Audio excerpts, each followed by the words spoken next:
Yo, what's up, boys and girls? The MIRCULT. Welcome to a new Mir recap. Today we got Mir recap. You guys probably see the different setup. I just rotated the whole thing, my whole living room.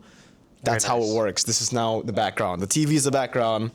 How you doing, Arashi? We got Arashi and Realize here to help us with the Mir recap for the Mobile Masters Snapdragon Pro Series. All right, so we're gonna go through everything, with our first topic being what the fuck's wrong with the other regions in the group stage? Because technically the top 6 of APAC made it to APAC. But before that, how we doing? Arashi, Realize, how you doing, sirs? I'm pretty sad, I'm not gonna lie. You're pretty sad?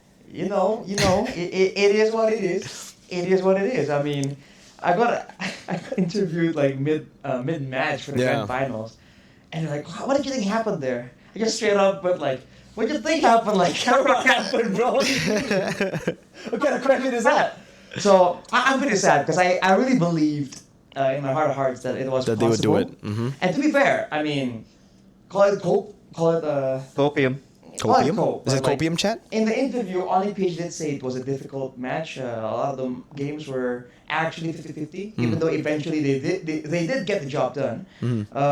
So yeah, I think it's still a great sign considering how quote-unquote young RRQ is as a team. I really feel like it's nothing to be discouraged about, but I really want that to happen, man. Okay. So I'm pretty sad. Could have been their first international trophy. Yeah. Realize how you... I mean, technically your team won. I don't know how that works. Are you an ONIC ID fan or are you just an ONIC fan? I'm ONIC ID, but some people just bundle everything. I'm cheating. in line. I'm a Fnatic fan, and when I watch Fnatic, I watch the league. I watch CS. Okay. But they're no longer Fnatic. They're not Fnatic ONIC anymore. No, I mean like I'm trying to give an example. Yeah. Okay. So for the case of Fnatic, The franchise. for the case of Fnatic, I support all the divisions. Okay. But for ONIC, it feels like because it's an Indonesian team. I feel like the attachment is more onto ID. So when ONIC PH wins, it's like okay, fine, it's good for the org. It's a win, but it doesn't really feel it doesn't hit as the same way. It doesn't feel as euphoric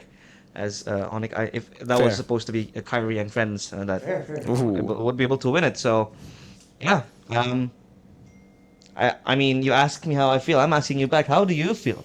Hey, we'll get to that. We'll get to that very soon. Relax. You see the jersey I'm wearing, best team in the world. We'll talk about best team in the world later on, but yeah, let's start with the first topic then, right? What the hell is wrong with the other regions? Is it just the Philippines and Indonesia being way too far ahead of the competition, or what? What's going on? Because again, top 6 of APAC made it to Mobile Masters. Top 6 of APAC made it to the playoff stage. None of the other teams from LATAM, from Turkey, and from China made it. We had 2 Turkish teams, we had 2 LATAM teams, we had a Chinese team as well, and a MENA team. None of them did well. So my question is, what's going on? What do you guys think about this issue right now? I mean, for me, I think for the other regions, it always feels like they're tailing us from behind. Ever since MCUs. And by the way, I just want to give a shout out to ESL and SPS for making this happen, because it feels like now they have a chance to compete on an international stage mid-season. So without having to make it to MSC or M series, so they can be battle ready for things, right? So they can finally have a measurement of how strong they are against other regions, because they don't have that luxury playing in their own regions. Maybe when they have imports. Like for example, like Monsters playing for one of the teams. I forgot the name. Yeah. He was playing for fucking Influence Rage. So these things, but I feel like it has always been a quality issue in terms of the players. I think they're far behind. But as for the meta, I think they're shooting pretty well. Maybe maybe the China teams. Yep. But I feel like talking about the other regions, they're all still like. Closely tied towards the upper teams. Even like, for example, that team was able to take down Bigetron, but I feel like for MENA, they are indeed very behind. Yeah. For MENA specifically, I'm not trying to throw shade at them, but it's just the way it is. It's the fact. So yeah. Clip it. Ship it. Snipe gaming. Give it to Yasu. Yasu, clip it. Well, I really feel like the obvious answer is going to be experience. As always, we all know experience is a big deal, and a lot of the regions now that are doing better are the regions that has been around longer, right? That's number one. Number two, it's quantity, in a sense that even back then when Mobile Legends were starting out, Indonesia was super good, right? Yep. And I believe, yeah, okay, there's great talents, but I also feel like there's just such a big talent pool to draw from. And I've spoken on this multiple times. We have such a big population that if only 1 in 10 players are special, are going to be like generational talent, we have so many of those 1 out of 10s, as compared to the other regions. If you compare like the overall player base as well, right? Because they're a younger region, they have less people playing the game for now, right? And because of that, they're not having the same kind of access to the talent pool that I feel like we as the first, pioneering, The founding fathers. the pioneering regions is able to get, and that's also part of why like initially Indonesia was so far ahead, right? Yeah. Compared to all the other regions, including the Philippines, at least for a while. Not trying to hate or anything here, but that's the fact, right? Yeah. So I like your point that they are behind. That came out wrong. I agree with that point, but I also think it's cool because, as you mentioned, there are chances for them to actually catch up, and we've seen that happen before with Philippines, Yeah. right? Yeah. Initially, it was Indo with the best mechanics, best Mirko. Then eventually, the Philippines slowly but surely came up, and I do feel that in these other regions, along with how the scene grows, the player base grows, they're going to be able to catch up as well. And with all these other tournaments, it allows them to get some exposure to the older regions. Like you mentioned, I really do feel like it's going to benefit well for them.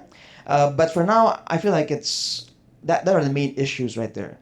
And on top of that, especially for China, we confirmed this earlier, discussing about this. This one's weird. But they also play a different version of the game than they get to play on the international scene. So that is definitely a big problem there. When you want to talk about catching up, about keeping up with the meta, they don't have the access to practice a lot of that Yeah. unless they boot camp, Yeah. right? And it's just not always feasible to do so.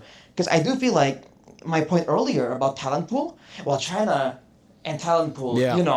I mean, we've seen it happen before. Those guys, they have so many people there, and so many people who are just willing to try hard. I feel like if something can change there in the version department, I feel like China can really catch up a lot faster than the other regions. I agree. I think, mainly for China, that's the reason. I think we haven't seen China do well at all. I think we've seen like glimpses of brilliance from the Chinese teams. I think like in DFYG did really well in the wild card of M6, but then you take a look at it again and it's like, okay, they did really well, but it was wild card. Right. Like in the main stage, KBG flopped so hard. KBG was like a 3-point team in M6. And I remember when China was revealed by Moonton, like as a region, as Mobile Legends will be released in China, China will be competing in esports. I said, dude, from all the games that I have watched, the esport games that I've watched, China is a fucking menace, dude. They're really good. Insane. They're powerhouse. It'll probably won't be like their first year. Like it won't be like instant first year good, but maybe 2 years, 3 years. But it's been 3 years now, almost. Has it been 3 This years? is gonna be the third year, and Oh, wow. honestly, I'm very disappointed. But then we take into account the fact that they're playing on a different version. So if you guys don't know, what Arashi said is true. They are playing on like the Chinese version. So MLBB China and MLBB World is different. And that, I think, I understand. On a monetary level, I understand, right? You want to release your heroes one by one to get and you want to release your skins one by one so that the people in China will get the hype of buying the skins, blah, blah, blah. But I think this is the wrong strategy. It's an esport title, all right? Let's be honest here. Mobile Legends would be dead if it wasn't for the esports. That's true. I think that's a fair point. I don't know if you guys agree with me. Maybe you think, no, casual MLBB is better. Who knows? But for me, no, it really is the esports that makes this game what it is. So the fact that China can't compete in the professional level, not because they're not good, they're good, but they have to adapt to a new patch. They have to adapt to like 40 new heroes every single time. Exactly.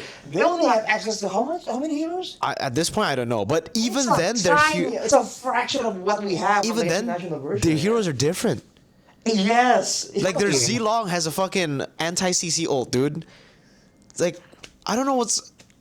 So I don't think we'll ever. I personally, I'm never gonna expect China to do well in internationals up until they catch up, or up until they have the same version. Because I think they have a fucking their own hero, Wu Zetian. They have a revamped Martis that we don't have. So they have a lot of shit that we don't have, and it'll be like that forever. But okay, you want to say something about China? Realize? Yeah, before that, before we go any further, I kind of want to just pull it out further in the scope. This has also happened in Valorant, by the way. Oh. So in Valorant, they have a Fresh viewpoint different version of Valorant. Okay. That the whole the entire world plays. They release the skins slower as Yeah, well, yeah, yeah. the agents as well, and it is also the same as how Moonton announced China to be a region for Valorant. They also lately announced China as a region, but then it only took them a year to win a world title. So EDG, yeah? Yeah, EDG. So it shows how, there is a possibility for China to catch up because these guys are monsters. So they did that with a different version. Yeah. That's okay, but there it's a shooting game. It's a fair, shooting to be game. fair, Yeah, that's right? true. To be Everything fair. is so different here. Like, yes, maybe the heroes are different, but a Vandal's still a Vandal, Yeah, you know? that's true. That's The, true. the other translatable skill still tracks, That's true. Like, I mean, Exactly. okay, you can draft whatever agent, we call it agents there. Yes. You can draft whatever agents you want. At the end of the day, you have to shoot heads to win. Yeah. Yeah. For Mobile Legends, it's going to be very different because the drafts are going to Drafts, play affect things. style. Yeah. The composition just has more impact in the game overall. Yeah. And also, it's also the fact that because that's the case, right? It's a bit more punishing for Mobile Legends because if you have a bad composition and you can't get the comp running from the beginning, you're just setting up yourself for a very slow Yeah. game. Whereas in an FPS context, you lose this round. Yeah, there's ecos and all that, right? Yeah. But for the most part, you're still gonna be in the game, right? That's true. The slower start doesn't really harm you as much. Yeah. So that's what I think for Yeah. FPS to mobile comparison. So, but again, like you mentioned, that region is crazy, man, because of the talent pool, right? And because how big esports is over there as well. They have a thriving esports overall scene, dude, in China, and a lot of young people are really into it as well. So Yep. it's no surprise that some monsters are gonna show up from that region, man. I feel like it's supposed to be a matter of time. Hey, if China does well in the next international tournament, then holy shit, I'll be so impressed because to do it in MOBA, like Arashi said, is so much more difficult because yeah, it's not you shoot heads, you get wins. Everything matters. To put it simply, I think the best team in China isn't the best team in the world. Like the champion of China is probably like mediocre. Maybe the fourth place team in China is the best team for China for global stage. You know what I mean? Or global stage. Because like maybe the fourth team is the one that's like used to this kind of meta. Like they are Yeah, playing their yeah. own meta, which is the global meta. Who knows? But let's move on to other regions because it's not just China. I think Turkey. What we've seen Turkey do so well in the past, and yes, Papara Supermassive did beat Team Liquid 2-0, but that was when Liquid was already confirmed to make it a playoff. So I don't know if we want to count that win too much. You know what I mean? Aurora Turkey beat ONIC ID, but it was also after ONIC ID have already secured playoffs. So why are the Turkish teams going down? Because again, these Turkish teams were really good. Incendio Supremacy M4 was able to shock a lot of people, beating Blacklist in the group stage. For the longest time, they have always just been dark horses, right? Even at MSC last year, they almost beat SRG, the champs. It was a 3-2 series. Is this the same people, the same players? For Aurora Turkey, it's the same trio. It's Rosa, Apex, and Tianzi. Right. Their gold lane is new. It was Sunshine before. Now it's Sigiboom. And their Sigiboom. XP is no longer Alien. Now it's Lunar. So two side lanes change. But for Papara Supermassive, it's a new team. So Papara Supermassive, consider they're a new team. Sure, we give them like a benefit of the doubt. They can improve. But Aurora Turkey, I really thought they would do better. I thought they would make it to playoffs. Yeah.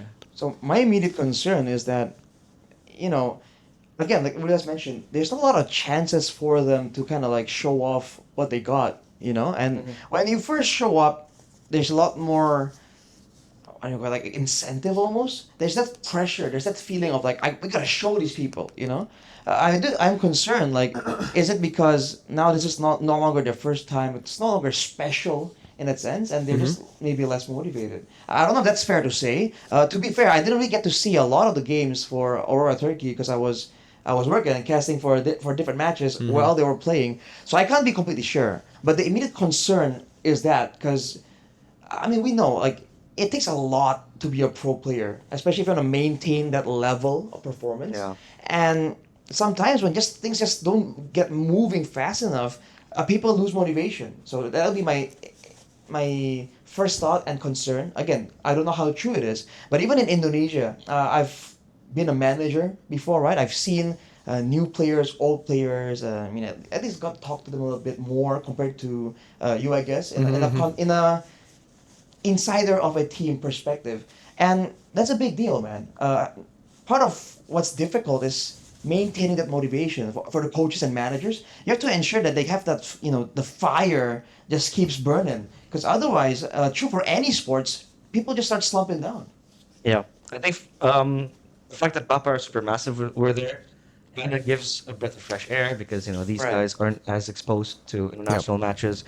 But yeah, for Aurora, I was almost going to jump to the conclusion that Turkey has reached its peak, like because the wow. the player rotations are just there. Yep. The core is always at 3. The coach is still the Yeah, same the as coach is still the Bagdal same, and I think like the turnover rate between the teams in Turkey is just like it's only That's it. It's like those two yeah, guys. it's just Those so those they're dudes. teams, the stagnating. 2 players are stagnating. So yeah, that's the word I want to use. It feels like this region is stagnating, but I don't know. For Papar Supermassive, I feel like they could go even further. I think SPS is going to be that Stepping stone. Yeah, that stepping stone, the first step for them. And let's see what they can do in MSC or maybe later in M Series if they make it. Okay, hope so. I really hope so. But for LATAM, I think we keep it simple here. For me, really, the main problem for LATAM is they've lost confidence. They've lost all their confidence because I remember LATAM being an actual region that could not win, not contend, but would be there. They would be competitive. RRQ Akira made it to playoffs at M4. Did a really good job taking a game off of Blacklist as well. So they were able to take a game off of some really good teams. Now, when you see Alpha 7, this is a team that was RRQ Akira, by the way. Right. They're so shit. What? Takashi, I know you're better than this, brother. King, who's now King Zilla. Gusta La Gusta. Gusta La Gusta. Gusta La Gusta. What happened? Like, yes, it's not the same team. They don't have Luis anymore in Rome. It's not like the hunt, and they do have like people. I think Takashi has Dominic as his substitute. But what's going on in LATAM? It really feels like they lost their flair. They, at least back in the day, yes, they weren't fucking contenders for the tournament, but they would have signature picks that they would pick and do well on. They would force out really weird bans from their opponents because they played their own thing. Now they're playing Southeast Asian MLBB, but obviously they're not a Southeast Asian team, so they're not exposed to that MLBB too much. So in the end, they're kind of like they're forcing a different style, and they look pretty shit, as LaFell would put it. Not Shit? LaFell didn't say LATAM's pretty shit. He just said pretty shit. He feels pretty shit. MSC, shout out. Right. I mean, I really feel like, yeah, if you want to play this Southeast Asian style, then you gotta like Gotta be have time exposed to with it. Yeah. Exactly. So I feel like if their region doesn't really operate that way, going with their own like weird way of playing the game, that was what we were looking forward to almost, right? That's what is fun about these international tournaments. Crazy meta, we're all for it as talents at least. I don't know if the teams are like, oh damn, what's going on? This is confusing shit. But we love seeing it as talents. It's great, and I think the audience also would benefit and enjoy from that. For sure. It makes gives more color to the scene, right? So maybe they really felt like they have to adjust the meta. It was pretty close to a patch as well, and that might be a bit more difficult. They're already playing a different style, and now that different style that they're not really masters of also has a bit more changes because of the slight changes in the patch. So yeah, I do feel like if they're not really used to it, then it's better to just stick to your own guns, because I'm a big believer in that. There's a lot of things that Comfort over meta. are not meta that can work. Exactly. As the Dirt Standor says, comfort over meta. I mean, again, depends on the matchup, right? Depends on the patch. But there's a lot of factors here that can allow some of these weird picks to be viable, or at least be, like you said, respected. And that's the key point there. I feel like they should really just stick to their own guns if that really works better for them. Because if you're just gonna last minute try and adjust, it's gonna be way difficult. I mean, the Yeah. Asian region plays the same way all day, every day. I don't know what to say about LATAM. I feel like this region showed brilliance in like I think the emerging years of Mobile Legends in M4. Even Bigetron had their own team, right? Yeah, Bigetron. I think, forgot their name, but yeah, they had a team. They had a Brazilian team, if I was not mistaken. So yeah, I think this region is almost the same as Turkey, but I think it's just far behind in terms of the things that they can improve. I think they've hit a ceiling because again, it's the same players you see, like Alpha 7. It's basically an Akira rebrand, and I don't know about this, but I feel like because this country or this region is just so far away from the whole MLBB traffic, it feels like I don't know. They just have they don't really have I'd say the way to catch up on like the metas that are ongoing right now. Maybe they do, but it feels like because of that furtherness of that region, it feels like they've only lived in their own whole in their own world, like Yeah. so far away from They're isolated. they're isolated. But I do wish that they can be better. I do wish they would improve because this region, by the way, like you said, they can be competitive, and they showed emotion. They showed how fierce they can be, and not to mention like when the players win, these guys are so vulnerable in terms of emotion. They show their grit and their heart. So I think that's a very good point for esports at least, and also the way they perform on stage. To be honest, when they get on the stage, it feels like they're giving new colors, and it's so very entertaining to watch them. Yeah. I think, again, for a lot of the emerging regions, a lot of the newer regions, the big problem for them is just they're not really exposed to high tier MLBB. They're not exposed to macro gameplay. So, yes, I think I've seen this clip from like Chicken or something, Fried Chicken, Hoon, the BTK guys. But they were talking about, BTK shout out. yeah, the BTK boys Wow. here. I have older arcade jerseys, but the one that the new one, right? I was sweating bullets during the grand finals, and I haven't watched it yet. So I'm here repping BTK for now. BTK. But it's BTK outside, RRQ inside. Just There you go. Gotta put it out there. Yes, go on. Oh yeah, so like the BTK boys already said that yeah, it's just really difficult for people who are outside of the like top two regions to develop because they're not exposed to that type of macro gameplay. It's something that you really gotta be beat with before you can learn, and that's why I think in the past, now that I'm thinking about it, RRQ Akira did better.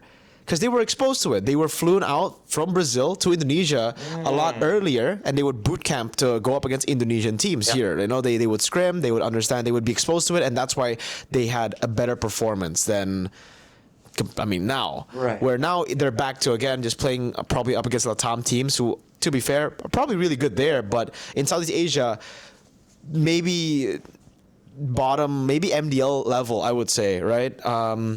So yeah, I think that's something that they need. I think they need to. We have been seeing that importing coaches, importing like. Yeah, this is the grand finals. It's a painful grand final. They were ahead, Arashi, in game one. How did they? Okay, What the fuck?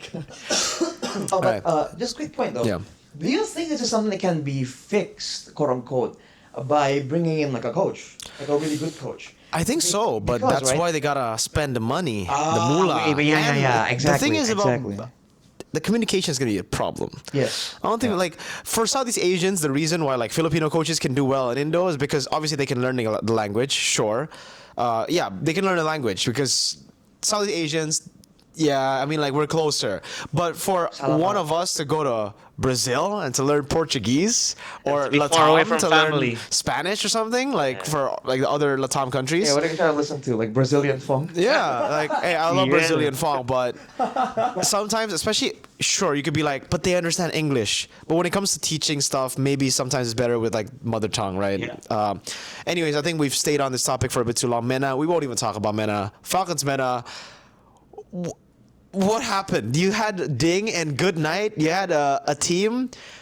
This was Hey, I'm sorry. I mean no disrespect to the players, but it really felt like they were just some dudes who played ranked games. Some dude. Like they were like, yeah, we're here for experience. We know we're gonna get shit on. We know we're not on the level.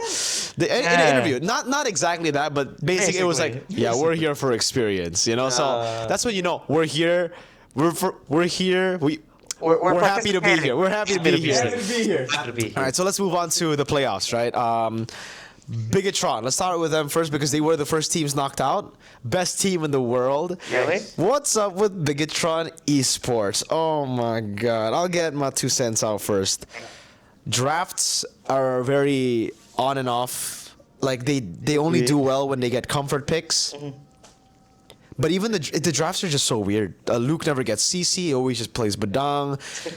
They're stuck to like template shit, you know. Like they have a template and they will stick to it. Moreno never gets any hero aside from Selena. I don't know what my boy is just Selena-ing every single game. I don't know if it's his choice. I don't know if it's coach's choice. Light and Luke, the 2 L's of Bigetron did not form a W, friends. They form a massive fucking L. Dude, Luke and Light, the 2 L's should form a W. Yeah, should. But they instead form a massive L. I don't know how that even works. But L squared. It's L squared.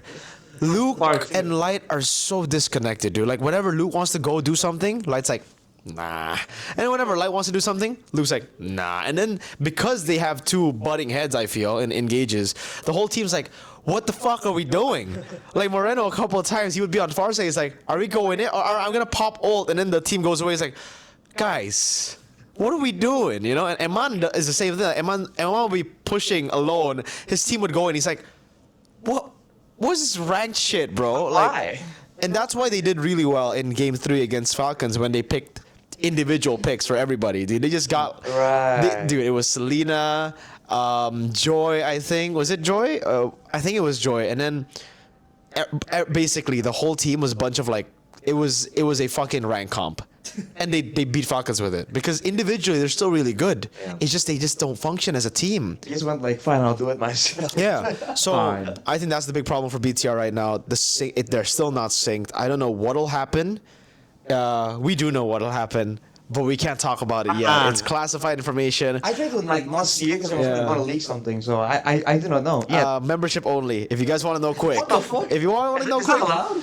I mean, to be fair, that's the only way to keep me safe. Because if I say it here, I'm gonna get clipped. But if I say it in the membership, they can't clip it. Can you know? No, because I can sue them. That's paid content. It's a paywall. It's like leaking OnlyFans, you know? I see. Yeah. The more you know. But cool. So there you go. Yeah. I have notes. For BTR? A lot of notes, yeah. For BTR? Oh, damn. Realize. So you might have show the camera. Yeah. They won't be able to read it. Swipe like 4 times. I'm just saying it's a Oh lot. my god, man. I like taking notes so I don't really forget. Damn. I think Alex will forget but never forget. I don't really. I like that quote, by the way. So okay. Let's see. BTR. You scrolled it too much for him, man. You jumbled up his notes. My bad. My bad, Gene. Talking about it not in sync, yeah, that's a very, very true case. They are just not in comms. I don't know who the hell is calling the shots. I have no idea. And talking about it, right? You remember that I think it was game 2 or game 3. I think it was game 2 when they picked up Tig for Light. He went in for the implosion, and where the fuck was Luke? Luke was punching in the air. They did not connect for that Lord take, so I feel like that was very, very questionable. And yeah, again, I think like comms issues and all that. That's very funny because we talk about how Light is very comfortable on the aggressive heroes like the Jawhead and the Tig, or maybe even the Cho. But the Cho, he wasn't really able to get his hands onto. But it feels like every time he gets his hands on the Jawhead, he always wants to do something. But he needs to be in connection with his teammates, and that does not really happen at all in the first 2 games. And for game number 3, I do agree. They picked up the aggressive picks, right? Yeah. The Selena, the Khalid. And the caveat was, if they got shut down early, then they would be done. Because that's a comp that you need to function in the early game. You need to win. And the fact they were able to pull that off with one life on the line is pretty ballsy, I think. Yeah. But they did it. They pulled it off. Shows how good they are individually. And individually they are. And they're able to take risks and they won. But again, it feels like that this connection is still there. You can't really just keep holding on to Selena picks. They picked up the Khalid as well for game 3, so I think the aggressiveness is still there. But yeah, I guess it's more onto Bigetron disconnecting for Falcons. I feel like, yeah, this team is just already, stable. 3 years they've been 3 years together. Yeah. I mean, feels very insane. But yeah, I think that's all for Bigetron. It's just, I mean, they also like to fumble leads. They were leading 5-0 first game, and then one big mistake is all it took. And those mistakes usually happen on the objectives. Yeah. That's a big. They would always win early game. Like Bigetron would always be leading 2,000, 3,000 gold, and then they just have no idea how to utilize the lead. Right. Which leads to my point. I feel like they just have no game plan. And maybe it's from the drafting phase, but I feel like they get in there, right? And they have no idea. Whoa. That was a neighbor. Yeah. Yeah. They just have no idea what they're planning to do. I mean, it's like they know. It's almost like Game of Thrones. Like they know. Okay, the beginning, right? They know how it's gonna end, but everything in the middle is just jumbled up, bro. Yeah. Right. You know what I mean? Like The Game of Thrones writers, fucking the Dumb and Dumber writers, yeah, saying the DB Game of Weiss. Thrones series, like the HBO series. I don't watch GLT. Yeah, it's kind of like that. So It's like the beginning's really good. Beginning's really good. They know the ending The as well, writers know but the they're end. like, oh, we gotta fill this the in. process to get there is just messy, and towards the end there was just fumbles, right? So I think that's a great analogy for Bigetron right here, because it feels like The ending was a fumble too. well, yeah. Yeah. Well, because they For Game of Thrones, yeah. they couldn't get the process right. So I think for Bigetron, same thing. They know how the lanes work. Again, maybe due to individual performance, but they have no idea.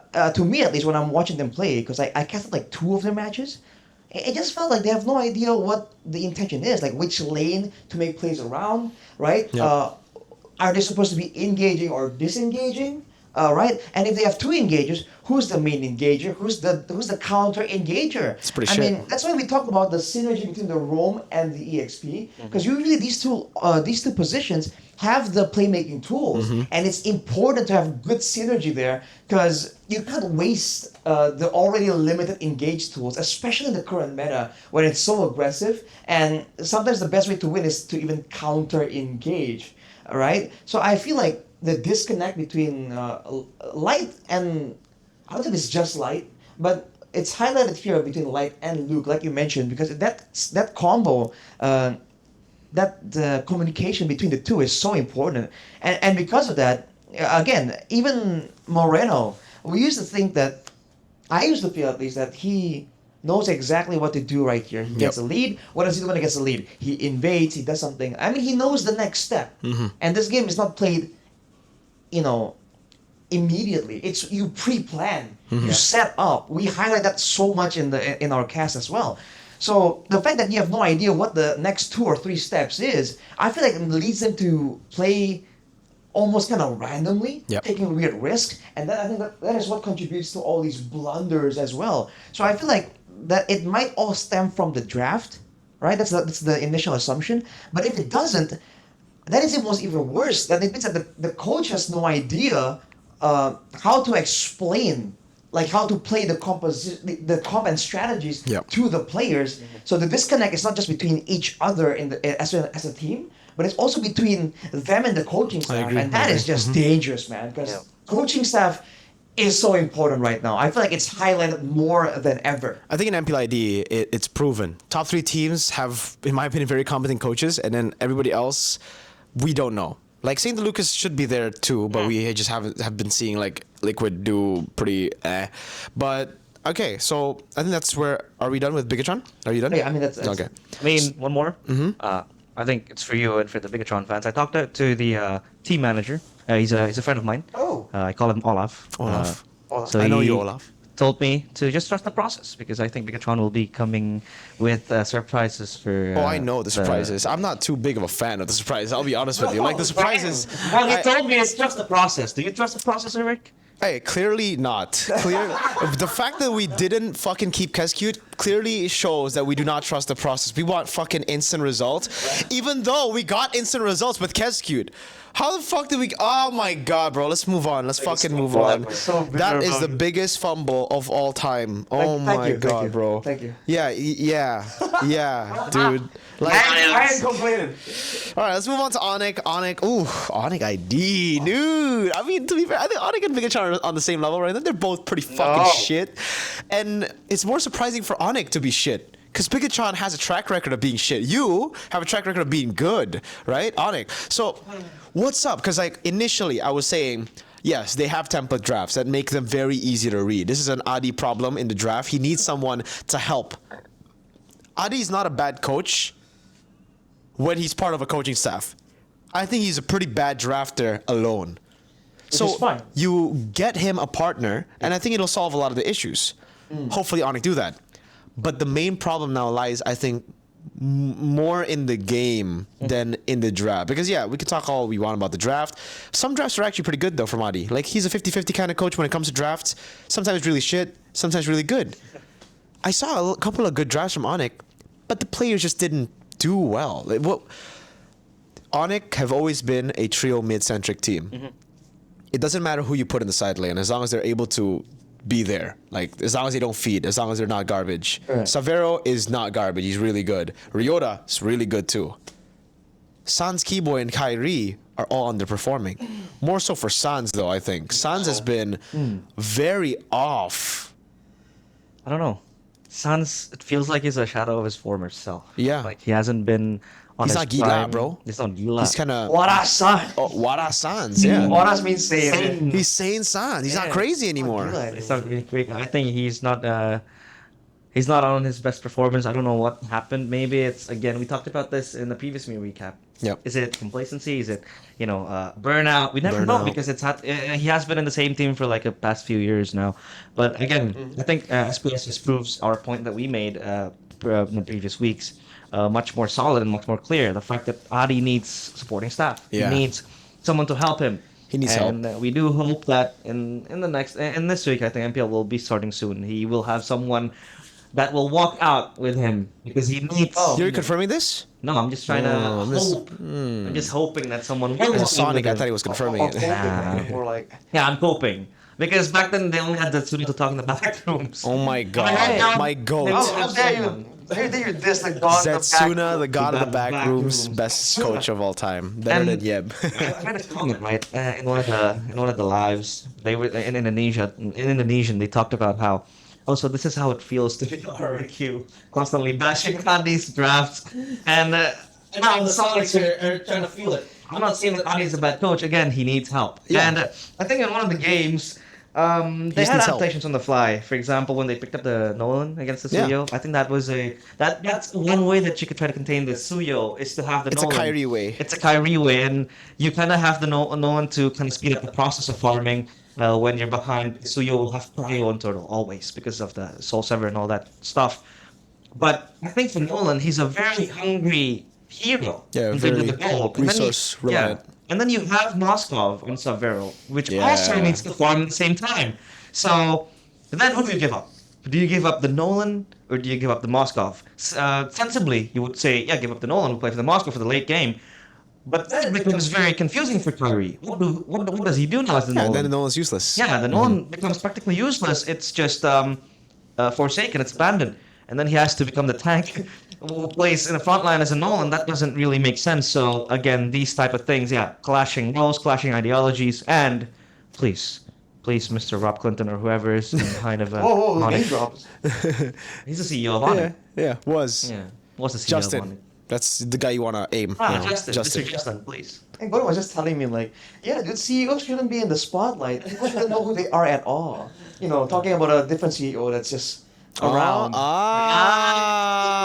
So I'm just saying in contrast, but Wait now, a minute. But now you're kind of name dropping the CEO. That's it's not ONIC's time. Oh shit, boy! Oh my god. Okay, okay. All in good Oh, fun. okay. Oh my god. Oh my god. Finish, All right, fair all point. right. Do you want to talk about ONIC? Do you have thoughts on ONIC? I didn't see too much, but I do agree that the giraffes occasionally it's just confusing. Like you can see, by all means, I'm a big believer in like anything can work. It's just how you play around it. Like if it doesn't work in this game, you can do things in the next game, in the same exact game, to make it work better. But I feel like Adi sometimes really doubles down, like super Triple hard. down. Exactly. So it's like he's going to the realm of like ignoring data. Like it just straight up like it will work. How do you know? Faith. Like so. I feel like I do agree that the drafts can be improved. As far as like the in-game stuff, I didn't get to see on it too much again because I was on duty. Didn't get to catch their games, Duty. so I won't say too much about it. I don't want to be a know-it-all. But the one problem I did feel immediately is the drafts for sure. Okay. So then we move on now, I think, to Liquid ID first. And, honestly, I think Liquid are actually better than they were in MPL. So I don't have a lot of notes. I think for Liquid ID, it is getting to a point where Witty is only performing on very select few heroes. Like the Jawhead, he does really well. And then, okay, Hylos, not really anymore. It's not even like picked in a roam that much anymore. And then Gatot comes in, but like a lot of the roamers that are super meta, we don't see Witty on it anymore. Kalea, his Kalea is kind of like, Kalea is not that, it's weird. Kalea is weird right now. Like I think the people who know how to play it make it look very good, Brusco. But then everybody else is like, aha, look at me. I'm Kalea. What felt about this? Because he was a big loves Kalea. Kalea spokesperson Yeah. initially when we were doing the group stages. He was saying Kalea will not see the light of day, and it just kept showing up, and it's Yeah. like interesting. And then it kept losing, and it's like interesting. What? So I think the conclusion we reached at least was that you require a very specific kind of composition for Kalea. It's not a pick and play type of hero and just slot into any composition. If you don't get the right combos, the right heroes with good synergy with Kalea, that hero can fall flat on her face, terribly. Okay, so I think for Liquid, really the only guy who I see who's like super consistent every game is Fabian, and then like Aran. Everybody else is very 50-50. Weedy, when he gets his comfort pick, does really good. Aaron Shiki, when he's in the mood, he does really good. Heskill, when he gets his hero as well, I think he has skill, right? But I don't know, man. Aaron goes from like, holy shit, really good, to what is he doing? A lot of times, I see that too much, He was man. solo killed by Fury. Yeah, 1v3. Yeah, we were. I was like, what the fuck's going on? Oh my We had fun with it god. in the interview as well because we were like, Yeah. who was it? Was it Abstract? I think he was like, Abstract. it's either Abstract or LaFell. Has to be right. That's they were my boys. cast partners. One of you asked immediately like, hey, if you had to pick one person to like snipe and take into your team, who would it be? And they're like, Fury, I guess. Because they solo kill Era. Oh my god. I'm like, wow, Dude. So there's that. Yeah. What do you think? What do you think? I don't know. I think Witty, again, performing very well with the Jawhead. His targeting is very good. When he is The in old flicker ejector Yeah, sounds. that Oh one. my that, god. That was very He good. did that to Sans. Oh wow. And Yeah, that's notorious for not being able to be hit by moves like that. yeah, he Gotcha, he's, Sans. he's a very sly Insane guy. now. But Insane. I think for the rest, I don't think it's up to his mood if he wants to play. If he doesn't want to, well, If he yeah. Yeah. Well, that part. But I think I'm very happy to see skill back on the Navari. I think it's a very comfort pick of him, even Yeah. though it did not really make waves as how we expected it to be. But yeah, TLID, they look much better than what they were in MPL. Yeah, I do agree. And by the way, the day before the day before SPS, I actually was hanging out with Mr. Dansan, by the way, Oh, CEO were of you? TLID. Shout I out was- Mr. Dan. And I asked, are you confident in the team's performance tomorrow in SPS? And I don't know. And he was faithful on the MPL when MPL was about to resume. He convinced me that TLID will be much better. So I think again, a lot of people waiting for surprises, right? We had Bigetron waiting for the surprise. TLID. I think it's up to the drafts and players Yep. to perform. Well, do you guys think that they're better than their season's 14 grand final? No. Because That's their I best. keep hearing like, oh yeah, they're better than MPLID, but they're season 14. still not back to No. what we expected initially, even before the season begun. I really feel like a lot of the individual flair is just It's gone. Gone. Just what made them really cool, even for me, painstakingly, I have to admit, for season 14, is that they're good as a team, but even in the team moves, right? When it's a 5v5, when it's rotation, even when it's supposed to be a team-centric moment, they find ways to slip in the individual stuff. Like the outplays, the dodges out of nowhere, you know, and that was for everyone. Back then, it was everyone. Like Ricky had his Everyone. moments, Aaron had his moments. His had show was so good. and even like Aaron had his cheese picks as Yeah, well. yeah. You know, all these like things that just made them so Ruby. memorable as well, right? The like Fabian going with all the assassins, or even with the Nolan, right? Where he was able to just hide Yes, in Fabian. bushes and just find ways to slip past the front runners and just snipe the back line. Where are all these like insane individual moments? Is what I'm asking about, because that is what made them special. Because you know, team playing neat, playing 5-for-5. Teams are starting to get there. The neat macro style, and you can always say that Philippines do it better. But that particular aspect from Team Liquid, I felt like it was just them. Yeah. Even with even as an RRQ fan, I'm like RRQ aren't doing that stuff. But we haven't seen that, so I'm looking forward to see if they can actually get back to that prime. I guess that's all I would say for Team Liquid. All right. So, yeah, I think we can move on then to Falcons PH. So, Are you sure time? Like, well, how? no, we're good. We're at 45 minutes right now. It's all good. Okay. Falcons PH. I think this one for me is going to be kind of short too, because it's like, I expected this. I also, so far, by the way, all the teams except for RRQ ONIC, I got right.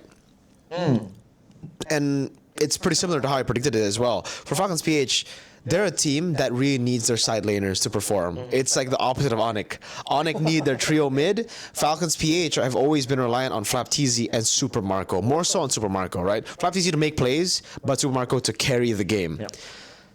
FlapTZ can no longer play playmaking picks that much because for some reason they just don't pick it up as much. But when we did see him on Badang, when we did see him on CC, he does really well.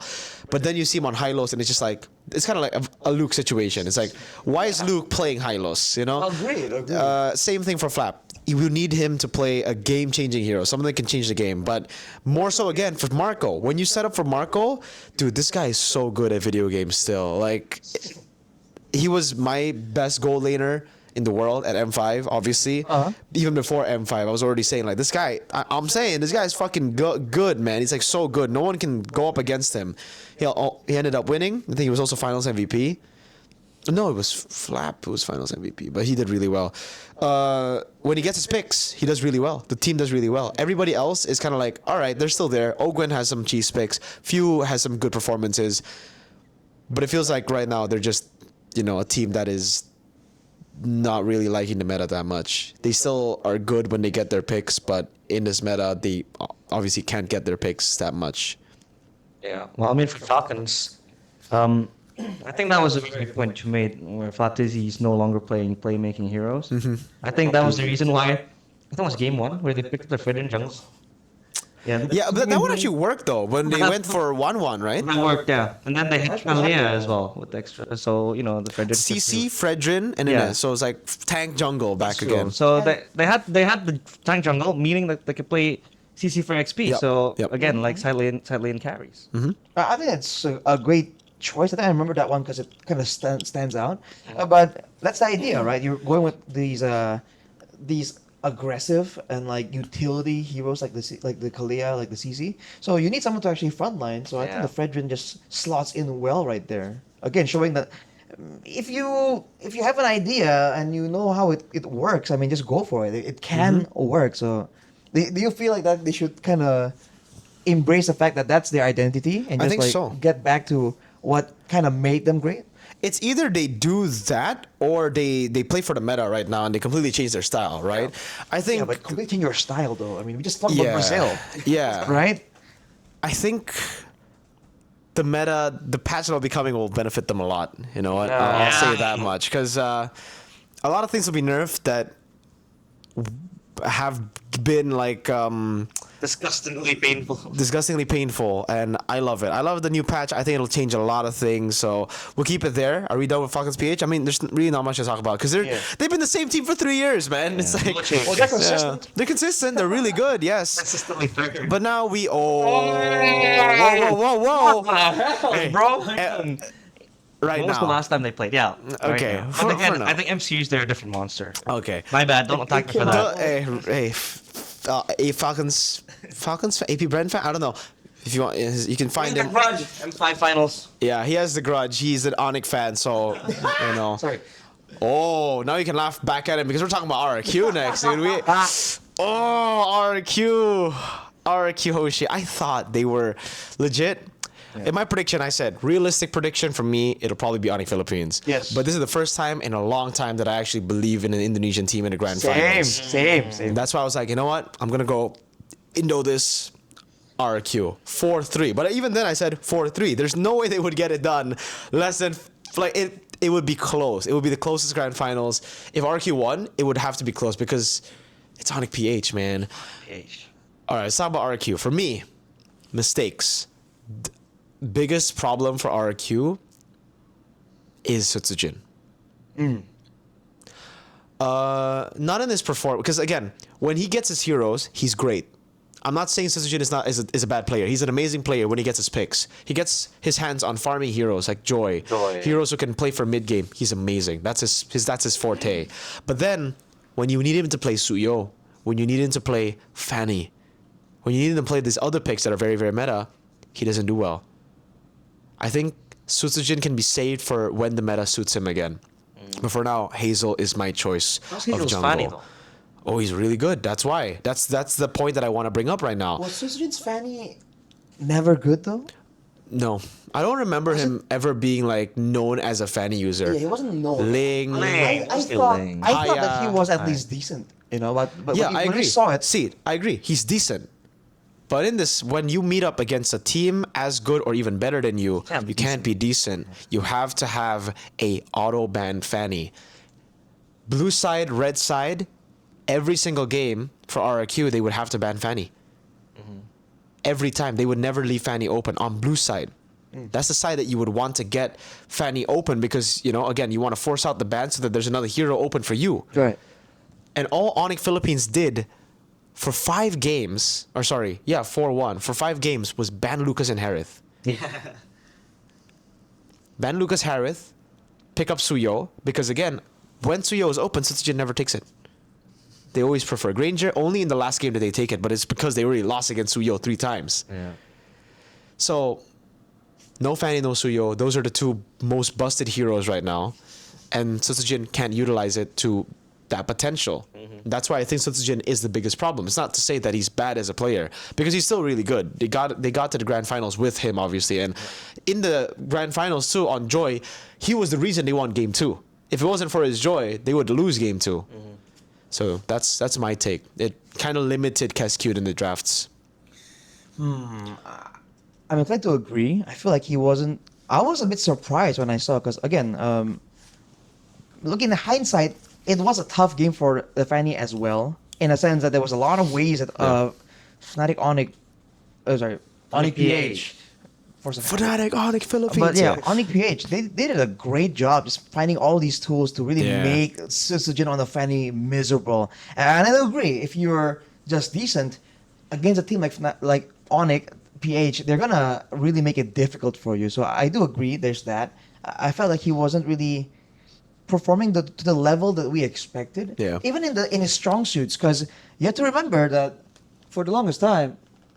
No, let's keep. I want to show you a clip later, but you can keep on going. Wow, we have clips now. That's Yeah, crazy. that's why I put the TV here. But even Susujin is always known to be the one that's kind of like calm, calculated, and he's always just super chill, and that's an advantage when things get chaotic. He's so quiet, right? Exactly, and he doesn't seem to get caught off guard a lot, even like when you do surprise him with like flickers and all that. Yeah. But he didn't seem to be all that like calm and controlled in that grand finals match, in my opinion. So I don't know what was going on there. I do feel that was a big problem as well. But along with that, I have concerns about Rin's and his Okay. because he. Well, why are you laughing though? Nah, that Yeah, the that old Juicing SOD, play, the yeah. SOD old Wait, was it two. Juicing or what? I forgot. It was in near the orange buff. Oh, He moved forward. Yeah, positioning issues basically. And yeah, that SOD where he got brought down by Calra. well, my point is that he is, as far as I know, the shot caller still, and we saw that. What was the team that were going up against them? There was a team that were up against RRQ, and for their first game, all they did was just hardcore focus down Rins. Always look for Rins, and as a result, you're seeing that he can't multitask all that well. Yeah. I think that's it's fair to say that because when he is trying to deal damage, trying to carry, trying to shot call, and trying to survive, you see that RRQ's movements just shut down. Yeah. Like they just have no clean shot calling when he's under pressure. And I feel like that's a bit of a concern because in the current meta, the mid lane has a bit of a carry role, right? And if you want to be the carry that's looking for opportunities to deal damage, if you're trying to avoid getting picked off with all these assassins, I feel like it's going to be very difficult and unrealistic to expect you to do all that in one package, let alone against a team that can throw so many questions at you like ONIC PH. So I feel like there's a limitation that we saw there. Yep. Because, again, who was it? Was it Liquid? What? Who did what? I forgot who did RRQ go up against before ONIC PH? Oh, it was against Liquid. That's Liquid, right? Yeah, Liquid. I'm not sure if it is Liquid, but again, it's the team that kind of exposed that initially wasn't ONIC PH. So I feel like if that's apparent, and you don't need the grand finals team to show it, right? A lot of teams can start taking notes, and it's just like a factual limitation. It's not you're not. I don't think humans are meant to be calculating all that at the same time. So that's my concern for RRQ, and I do wonder if that is something they're gonna maybe work on, or they might change outright. On top of that, I feel like there were just moments where I don't know if it's pressure, I don't know if it's experience. I think we talked a bit. Yep. No, I think I saw you on stream or something talking about their lack of experience, and I feel like that's true because there are some moments where ONIC PH just did moves that are just so crazy that they kind of see that can work, and the moment it happens, the moment something completely unexpected shows up, like when Kelra, turn around and start Fucking trying to Moskov. 1v3. To be fair, logically speaking, that should have worked. Yeah. But at the top level, it's not just about logic. There's a lot of mind games going on here. There's a lot of like games of chicken where like, I shouldn't go in, but am I gonna? Right? To quote a certain great YouTuber of days past. Yeah, like we shouldn't be here, but are we gonna be there though? Right? And I feel like the game at the highest level is played on these mind games. Yeah. It's no longer just about textbook approaches and straightforward mechanics. Yeah. If that's the case, I feel like these teams on top wouldn't be showing these crazy moments. It's about that moment that really breaks all expectations, right? And I feel like RRQ have shown to be lacking a little bit in that department. At the very least, way less compared to ONIC Philippines, yeah. and that was exposed. That's something that comes with time, right? Experience, as it's called. It's going to come with time, but I feel like that is a weakness that. It's a thing. So we can see teams exploit it. We can see maybe RRQ work to fix it, but it's there for now. What about you, Realize? I think it's all complete in Arashi's take. I feel like individually they are strong, but when they're really, when backs against the wall, it feels like they go autopilot. I mean, for Rins, for example, he was walking out of the base into the arms of ONIC. I think it was game 3 or 4, I forgot. And then Toy. I think for Toy, he is proper in lane. I think he's a very good, strong yeah. laner. I think his lane is super good. His lane is super good. But He so killed Kelra. when it comes to team fights, this is where he gets shot. I This is agree. where the big boys really throw I him into agree. the water. I think it was that Claude game as well where he got stuck. He had Edok to cover up for him. And yeah, I feel like for RRQ, again, it's not really their fault because they're up against the dogs, basically, ONIC PH. Right. And for the take that you made, Tsujin, we talked about this. There were speculations of reinstating Hazel to the roster and then leaving Sotojin behind. I think it was the first. I think it was week 3 of MPLID, if I'm not mistaken. And yeah, I think it was exposed. Sujin really is relying on the Joys. Yeah. And Lucas. Yeah, Lucas. I thought Suyo was good, but when I saw it again, it feels like he's not confident. It's where good, but he it's used not elite. Yeah, that's true. He's not that confident. Like when you talk about King Kong, maybe King Kong playing Suyo, or even dude. Kyrie. It's an auto-win Yeah. hero for King Kong, Yeah, dude. it's Like, insane. that is so bullshit. You have to hold him. You have to mirror him. You have to walk off his phone maybe Yeah. to stop him from playing the Suyo. But again, yeah, I think RRQ. Oh, This it's is a good. I think it's a better push for them coming into week 4 or 5. I agree. Yeah. But is this going to hurt RRQ is my question. Because, I mean, to be fair, they've kind of gotten read out. Before this, I don't know what RRQ's weaknesses were. Because they've never been up against a team that would force this out. Right? Like, ONIC Philippines forced everything out. They needed to show everything. All their strategies were here. They had to show it. And then it was seen without the Fanny. I think that's why, like, it could be bad for them, but I think they still have Hazel, and I still think they're the best Indonesian team. There's no other team that comes close even. Oh, actually, maybe Evos. Evos can come close to this RRQ. But that's it, right? I mean, that's for RRQ. I agree. I agree. I also mentioned this for Toy in my stream just yesterday. That Toy is really good in lane. His lane is surprisingly so fucking good. But in team fights, he can't match the impact of Kelra. Yeah, not yet. I think he can still improve. And that's an experience thing as well. Yeah. Because again, laning you can get every game. Yeah. But high level team fighting, you need It's to not be every up day. against high level teams as well. And it's just different, you know? It's different when people know that you are someone that needs to be targeted and they're rationing spells and all that for you. Just real quick. Yeah. Do you want me to talk about this? Just make point about Sutsujin though. I recall that he was pretty good at the Suyo, so I don't know what Yeah. happened. It just seems like He's really good. It's just he's not elite, by the way. So you can see, I'll play this clip as well for you guys, Alright. like the actual full clip for you guys back at home. 1725 RRQ Hoshi. So we can go back a little bit. So 1717, they already got the Lord, right? And you can see the Lord instantly spawn in the game in mid lane. Right. Take a look at what Sutsujin does here. Well, the rest of the team is setting up for this push. He goes over to purple buff. And this ends up being, I think, quite a big blunder because without having the pressure of a Suyo there, because Edok can't be the only guy with direct. I mean, look at this. They split up top. Suyo could have been in the mid lane here already, right? But in the end, he's super late. He comes in and he can't get any poke down. He can't zone anyone. It could have been a real angle to end the game, to take a turret at least up top. But Sutsujin came in late, and because of that, I think the pressure was just not enough for them to ultimately get a turret. Because if they got the turret here, remember, look, the top lane turret that they took, if they took that, would have been far lane turret. The Lord will be spawning bot. That Right. could have been massive as we get into the final moment here that we see. Like later on, you guys can see this as well. I mean, it's an Evolve Lord next, so having that far lane would have been massive. RQ ended up trying to split push with Toy up top, and that's where they lost.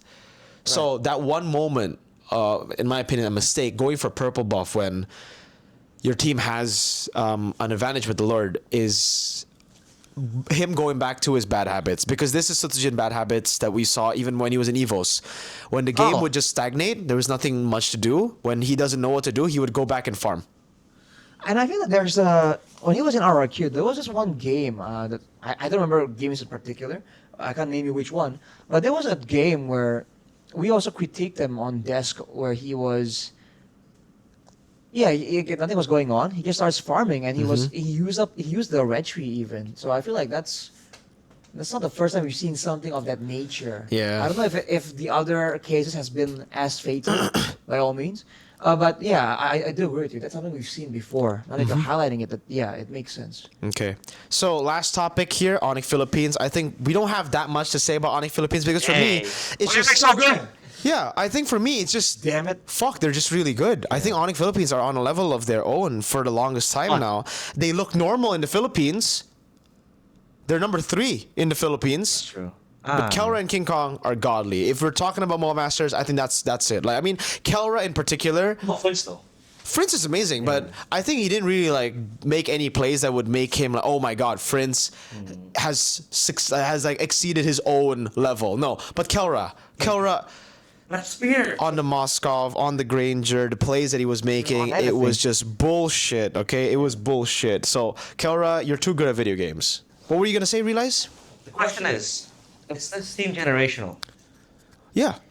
I think this is generational talent. I think this is Like, an better than the all-star. previous iterations of other teams, like maybe EVOS M1 Are they is the best like of all too time, far. you're trying to say? Yeah, like are they the best of all time? Are they the best prime team of all time? Yeah. Oh, I think already they are the best prime team of all time. No one has ever dominated M6.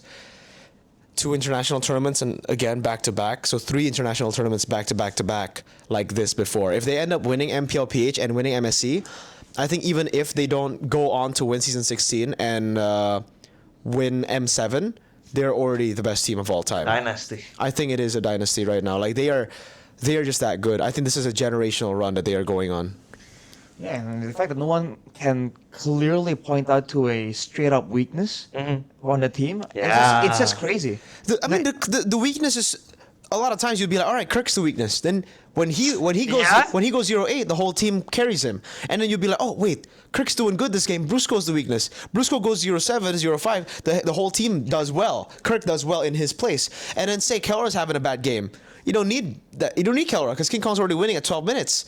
So they always have again like. Oh my God, they have so many ways. There's no clear cut weakness. No, yeah, and then you that be has like, to oh, be exploited. the draft, they're experimenting.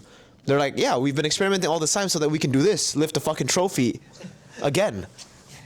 And shout at RRQ. Yeah, and shout out RRQ. Which is, I feel like he was getting a lot of heat for that. But Brusco? I'm like, yeah, but it is what it is. I'm Yeah. okay with it. Yeah. I might take some heat for that That's now, a saying lot. that. The winners can do whatever they want. I mean, come on, we want some Emotion. hype, some Passion. emotion, right? Yeah. Like what Realize was saying about the Brazilians. We want that, right? If it gets too blood, come on, you guys at home are gonna be like, cool, let's skip the interview. Yeah. Let's skip them. Oh, they won! Yay! Yeah, It's GG. not the stream, right? We want to see it. It's fine, right? It's rivalry. It's supposed to be heated. If it's not heated, what's the point? Yeah. It's a dull ass rivalry. So, yeah, I feel like the fact that no one can point to a just straight up weakness, even the weakness that people highlight about ONIC is that, yeah, like it can be done. It's like, oh, we can take advantage of like this factor, but in order to do so, like you mentioned, they have to give up so much already. At this point, the only real weakness people can say, or like the only real way to beat them, there's no like easy exploit. There's no ban this. There's no pick this. It's like you have to be better. The only way right now for anyone, RRQ, Bigetron, whoever, right? Oh, how do you do it? You just have to be better. Yep. Right now, they are that good that it's just literally just like I agree. This is a not I'd win situation. Yeah. So because of that, I do agree. Like they are peak right now for sure. Which is why they're like, oh, what do you think happened in that game? They did. What did PH happen? Kelra, King Kong, Super It was Prince. never meant to be. Some people, there are some Delulus that say like, oh yeah, RRQ is gonna win 100%. I feel like that's just such a Delulu statement, man. I don't 'Cause think- I was on the same page. I felt like it's possible. It is. But even then, for me, truthfully, from my heart of hearts, From the bottom of his RRQ kingdom It was heart. 30-70. He is so kingdom. it was And it's 30-70, 30. and I'm kind of pushing it. I'll be real with you. Like, come on. Even if you consider logically how long they've been together and all that, the experience gap and all that, Look at this nerd. it makes sense. It's fine. Kelra. It's an opinion that's okay. It makes sense. It's Yeah. not a wild opinion, No one should be hearing that opinion that, oh, ONIC PH is the very high favorite to win and be like, what? It makes sense. ONIC PH is lucky to win. Sure. Sure, if you're gonna cope like that, sure. Because man. Bigetron Sure. didn't get to the finals. That's why they're Yeah. lucky. Yeah, if Bigetron was there, It would have been- Filipino mukbangers. Moreno! All right. What do you think, Realize? You have anything else to add for ONIC Philippines? They're so prime. I'm afraid that they will make the whole competition boring. That's all. Yeah. And they're still young too. They're so young All too. fucking young crazy, boys, man. For Yeb though, W Yeb. Dude, yeah. He's chilling. Alright. He's chilling with the success of Exactly. PH. All right, so we're gonna get into our final segment since we're done with all the teams. This is the final segment. This is comments from you guys. I asked you guys to leave some comments to tell us to ask us some questions. So first question here is from Testaringo. We have time, right? We do have time. The battery's not that low. It's not that low. It's 6%. Okay, we have time. 6%. I think so. Jesus. What do you think of people saying PH number 3 is? This is from Testaringo. All right? PH number 3 is better than Indo number 1. Even though it's reasonable to say, as of right now, ONIC PH looks to be better form than even the Filipino number 1. That's what he says. Definitely better than Rora as well because they just beat Rora. But what do you think? Because technically, yes, this is number 3 beating number 1. So the Philippines and Indonesia, what do you think right now? Yeah, but I feel like that's not fair. I mean, there have been times where teams can go number 1. You're talking about regular season, right? Yeah. Right now, regular season, yeah. Yeah, there's been regular season teams that go number 1, and then in playoffs, it's a whole different idea. Yeah. I'm trying to throw shade. Yeah. Unfortunately. Hey, he's trying. Best team in the world. Regular season number 1, baby. Joking. Yeah, so like Mirko mentioned, they've done a lot of experimenting. I think Yeah. when we initially saw the slump, the first thing immediately in our minds isn't that their era is over. It's over now. They're too old now. No, it's like they're probably experimenting because Yeah. it doesn't make sense for them to just dip like that. Yeah. So I feel like your at these placement doesn't guarantee. And there've been seasons where where ONIC ID also wasn't number 1 regular season. Yeah, I yeah. feel like, and they have they won Yeah. without being number 1. So I mean, Actually, when was that? It's been a long time, but it's been a while. But even Liquid they were number 1.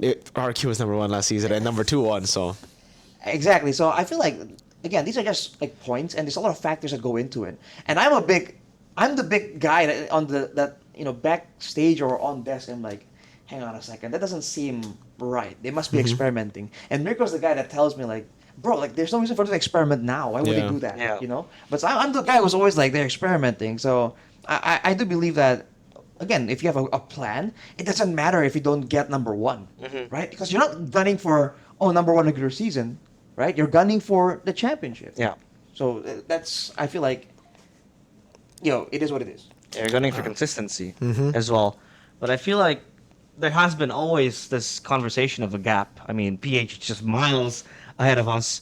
The birth of ONIC PH, Yeah. who would have thought, right? This team came out of nowhere. I mean, they made waves, yes, but we did not expect them to be this prime. Who expected them to be this good, right? So, Bosse. Shout out Bosse. it's just insane how good they are, and yeah, there's just a gap between our region and them, and Yep. I think it's a fair point. Third PH beats number 1, but I think that's because of Onyx PH kind of shakiness in Yeah. the first few minutes They were of the season. experimenting in the regular season Yeah. a lot of times, I think, with their drafts, so that we could see this, I would say. Stop I repeating do it. agree. Their Selena was a gimmick pick well, it wasn't really a full gimmick pick because Super Friends is really good on it, but it was a cheese pick that they could rely on Yeah. in the past, in the regular season. They played it a bit too much, in my opinion, in the regular season. PH teams read into it very quickly. But then they stopped playing that, and then they finally picked it up here again, the Selena. And we didn't get to see it up until very late in the tournament. So it ends up being, again, a gimmick pick, a cheese pick that only they can pull off, that they pull off again, because it's been a long time since they pulled it off. Yeah. So those mistakes, those experiments, like you said, help them get here. And they're playing it off against a team that isn't as exposed to it To Selena, yeah. as well. So it's smart. I feel like that's how you want to do it. Again, winning isn't about playing better. Yeah. Sometimes strategizing, picking your battles, when you want to show your cards, right, in the Yep. drafting phase, in the game. Yep. I mean, that all plays a role, Okay. for sure.